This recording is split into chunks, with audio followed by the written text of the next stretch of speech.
사랑과 은혜가 많으신 아버지 하나님, 모든 영광과 모든 존귀와 모든 찬양을 받으시기 합당하신 분이심을 우리가 선포하며 고백하며 예배합니다.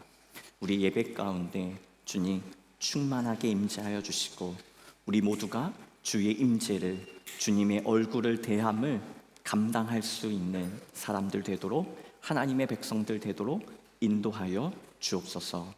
오늘 이 시간도 우리를 붙드시는, 우리를 찾아오시는 은혜를 감사드리며 예수 그리스도의 이름으로 기도합니다. 아멘. 주님의 은혜와 평강이 여러분들의 삶과 가정 가운데 충만하시기를 주님의 이름으로 축복합니다. 오늘 제목은 그리스도인들이 살아내야 할 것이라는 제목으로 말씀을 나누려고 하고요. 여기에 붙어서 공의와 정의, 그리고 하나님의 자녀로 명예를 지켜가는 삶이라는 부제를 가지고 말씀을 나누려고 합니다. 우리가 살아가는 매일의 삶은 영적 전쟁입니다. 지지난주, 그래서 우리를 넘어뜨려 하는 수많은 유혹과 하나님의 말씀을 의심하게 만드는 세상의 흐름 속에서 우리는 늘 하나님의 전신갑주를 입고 살아가야 한다고 말씀을 나누었고요. 그리고 또한 우리는 하나님을 계속해서 찾아야 하고 만나야 함을 지난주에 말씀을 나누었습니다. 그 이유는 단순히 신앙생활의 한 방식이 아니라 우리는 하나님의 백성으로서 하나님을 만나야 하고 하나님을 찾아야 하고, 또 하나님의 말씀을 입고 이 세상을 살아갈 때 우리는 하나님의 백성으로 승리할 수 있기 때문입니다. 그러면 하나님을 찾아야 하는데 어딜 가면 하나님을 찾을 수 있고 하나님 만날 수 있을까요? 우리는 이렇게 생각합니다. 예배를 드리면 하나님을 만날 수 있고 하나님을 찾을 수 있다고요. 그래서 우리는 지금 이곳에 모인 이유가 바로 하나님을 찾기 위함이기 때문이겠지요. 그러면 예배만 드리면 우리는 하나님 만날 수 있고 하나님을 찾을 수 있는 것일까요? 오늘 본문 아모스 5장 22절 23절에 이렇게 기록합니다. 너희가 나에게 번제나 소제를 드릴지라도 내가 받지 아니할 것이요 너희의 살찐 희생의 화목제도 내가 돌아보지 아니하리라. 내 노랫소리를 내 앞에서 그칠지어다 너의 비파소리도 내가 듣지 아니하리라. 분명히 우리는 예배 가운데 하나님을 만난다고 알고 있는데요, 오늘 본문에 기록된 태워드리는 번제, 곡식을 드리는 소제, 하나님을 위한 또 이웃을 위한 화목제는 이스라엘의 대표적인 제사입니다. 그런데 하나님께서 하나님의 백성들이 올려드리는 이 예배를, 이 시간을 기뻐하지 않으신다고, 인정하지도 않으시겠고 또 심지어 받지도 않겠다고 하셨습니다. 하나님은 왜 그 예배를 받지 않으셨을까요? 아니, 받지 않겠다고 거절하셨을까요? 우리는 이 본문 안에 하나님께서 얼마나 기분이 상하고 계신지를, 그 심각성을 우리는 기억해야 합니다. 하나님께서 이렇게 말씀하신 이유가 있습니다. 이어지는 본문에 오직 정의를 물같이 공의를 마르지 않는 강같이 흐르게 할지어다. 하나님의 백성이 살아내야 할 핵심 가치는 예배와 동시에 정의와 공의입니다. 그런데 이것이 무너져 버렸기 때문에 하나님께서 예배를 거부하시겠다고 말씀하신 것입니다. 당시 북이스라엘 백성들은 풍요로운 시대를 살고 있었죠. 그리고 많은 부자들이 생겨났습니다. 그런데 그들이 옳은 말을 하는, 책망하는 자를 미워하고 정직히 말하는 자를 싫어하고 힘없는 자를 탄압하고 부당한 쇠를 탈취하고 의로운 사람을 학대하고 뇌물을 받아 법정에서 가난한 사람들을 억울하게 했습니다. 이러한 내용이 아모스 2장에 기록되어 있는데요, 여호와께서 이와 같이 말씀하시되 이스라엘의 서너 가지 죄로 말미암아 내가 그 벌을 돌이키지 아니하리니 이는 그들이 은을 받고 의인을 팔며 신 한 켤레를 받고 가난한 자를 팔며. 정의와 공의가 사라졌는데 여기서 말하는 정의는 먼저 재판과 공정한 질서를 의미합니다.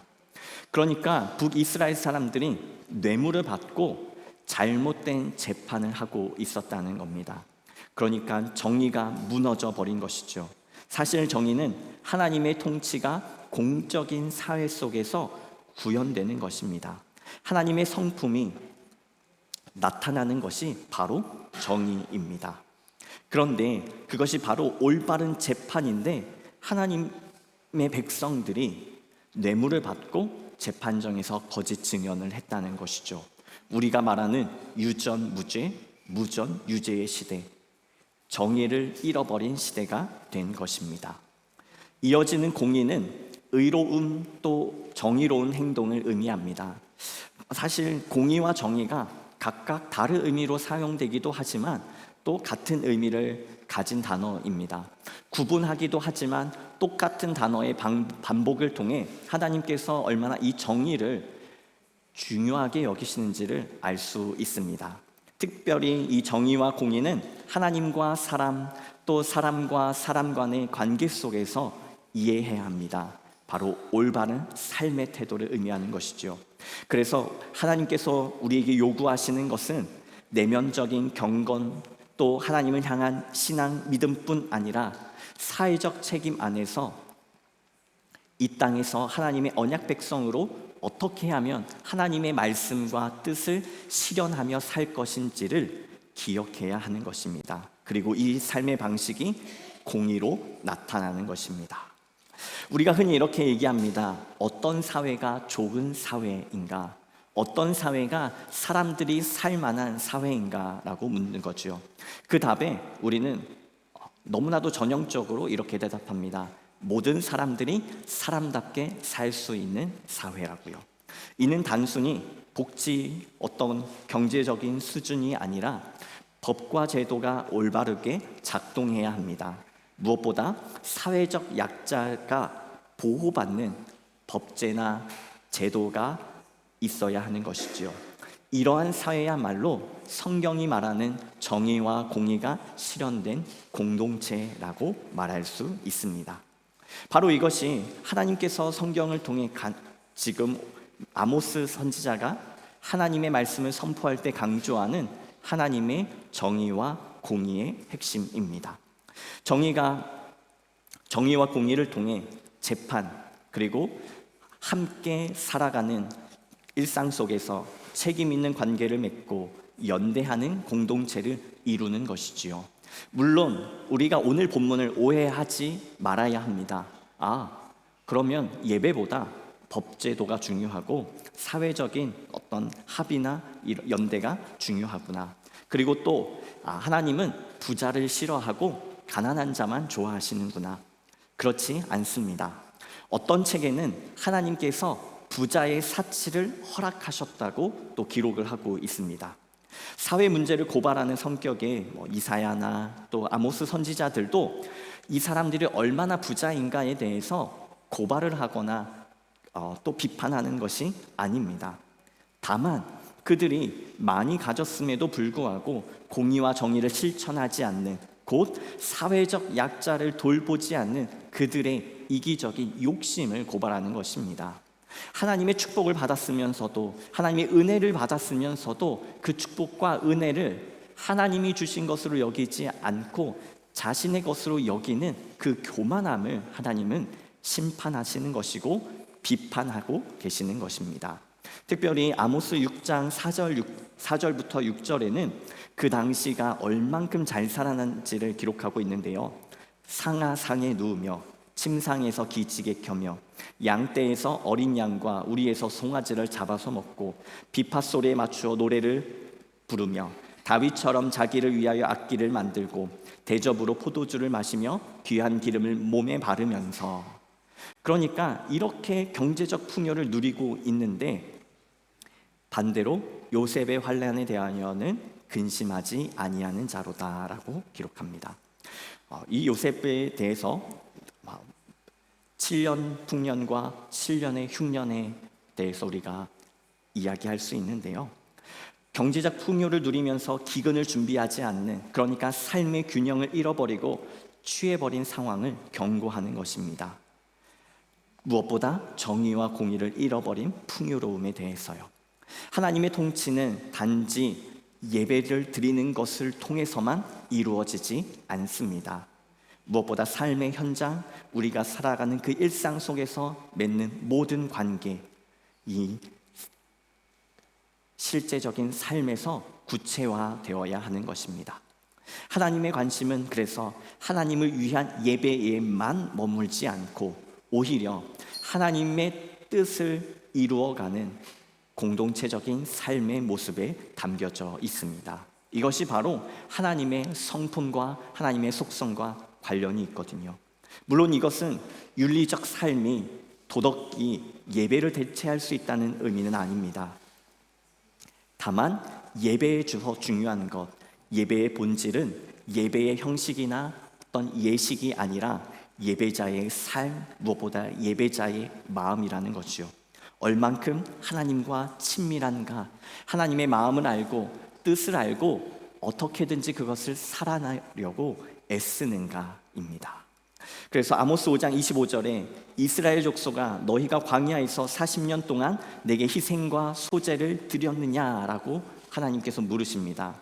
이 말은 이스라엘 백성들이 40년 동안 광야에서 하나님의 말씀을 따라 살아갈 때에, 그리고 가장 하나님과 친밀했다고 여겨지는 이 시대에는 동물의 제사를 드리지 않았습니다. 하나님이 동물의 제사를 드리지 않았다고 해서 하나님의 백성을 멀리하지 않으셨거든요.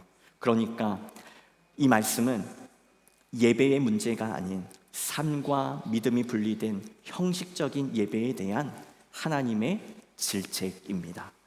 하나님을 경외하는 삶은 바로 하나님을 믿는 온전한 신앙과 정의와 공의를 실천하는 삶을 통해 증명되는 것입니다.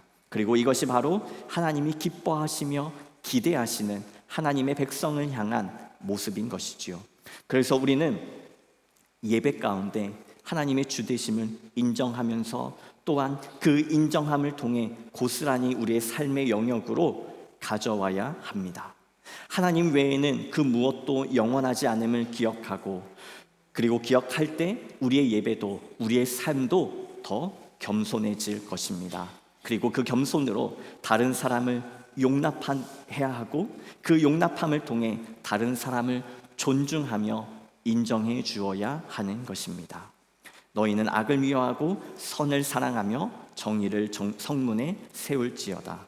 오직 정의를 물같이 공의를 마르지 않는 강같이 흐르게 할지어다. 이것은 단순히 착하게 살라는 말씀이 아니라 하나님의 뜻을 우리가 살아가는 이 삶의 현장에서 이루어내라는 것입니다. 하나님의 통치를 반영하는 삶의 방식이며, 함께 살아가는 자들, 우리가 이 공동체 안에서 지켜야 할 최소한의 책임과 의무를 다할 것을 요구하시는 것입니다. 왜냐하면 이렇게 될 때 함께 살 수 있으니까요.